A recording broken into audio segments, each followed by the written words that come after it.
BJP पर जयराम रमेश का हमला है। बीजेपी की वॉशिंग मशीन ने काम करना शुरू कर दिया है, ये जयराम रमेश ने कहा है। भ्रष्टाचारियों को क्लीन चिट मिल रही है, जयराम रमेश की तरफ से ये आरोप बीजेपी पर लगाए गए हैं। अजय आलोक जी, आप सुन रहे होंगे जो बात जयराम रमेश ने कही है। ऐसा क्या है कि बीजेपी की वॉशिंग मशीन में पहुंचकर हर वो व्यक्ति जिस पर दाग होता है धुल जाते हैं और बीजेपी उसे अपने साथ ले लेती है? जयराम रमेश जी के चक्कर ये है कि उनके जितने बाल पके हैं वैसी मैच्योरिटी और गंभीरता दिखाते नहीं है बोलते वक्त।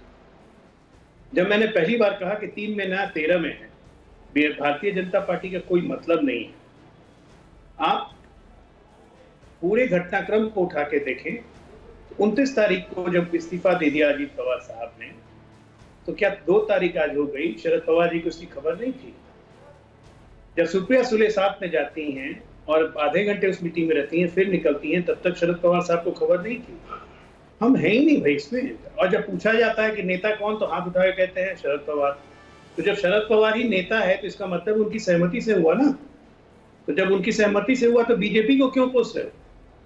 नहीं, लेकिन बीजेपी से सवाल तो ये पूछा जा रहा है ना कि आप भ्रष्टाचार को हटाने की बात करते हैं, मिटाने की बात करते हैं, और जिन लोगों पे भ्रष्टाचार के दाग हैं उन्हें आप अपने साथ ले लेते हैं।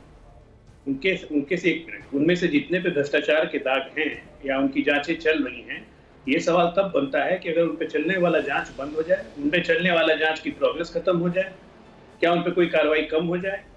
जिस स्टेटस में है उसी स्टेटस में है कि नहीं है? कोई एक्स्ट्रा प्रिविलेज किसी को मिला है कि नहीं मिला है? बहुत 40 विधायक में से कम 29 विधायक ऐसे हैं जिन पे कोई मामला नहीं है। ये सब भी बात है जी। आप राजनीतिक परिस्थिति को देखिए। एक राजनीतिक परिस्थिति के हिसाब से अगर एक पूरा का पूरा दल अपने सारे विधायकों को लेकर अगर किसी सरकार में सम्मिलित हो रहा है, तो उस सरकार के कार्य करने की इच्छा शक्ति कितनी बढ़ जाती है। चलिए, लेकिन ये मामला यहीं तक है अजय जी, लेकिन मैं उसके बाद एक सवाल आपसे जरूर पूछूंगा क्योंकि लोकसभा इलेक्शंस इस पूरे परिदृश्य में देखे जा रहे हैं। लेकिन उससे पहले शरद पवार का जो पावर कनेक्शन जिसकी मैं बात कर रहा था वो एक बार जरूर बता देता हूं, क्योंकि शरद पवार को 3 चीजों के लिए बहुत महत्वपूर्ण माना जाता है। पहला, वो लोगों को भावनात्मक तौर पर जोड़ने में बहुत माहिर हैं, यानी एक तरीके से कह सकते हैं कि उनके सेंटिमेंट्स लोगों के अपनी तरफ ले आना, उनके इमोशंस को अपनी तरफ कर लेना, इसमें बहुत ही सधे हुए नेता हैं।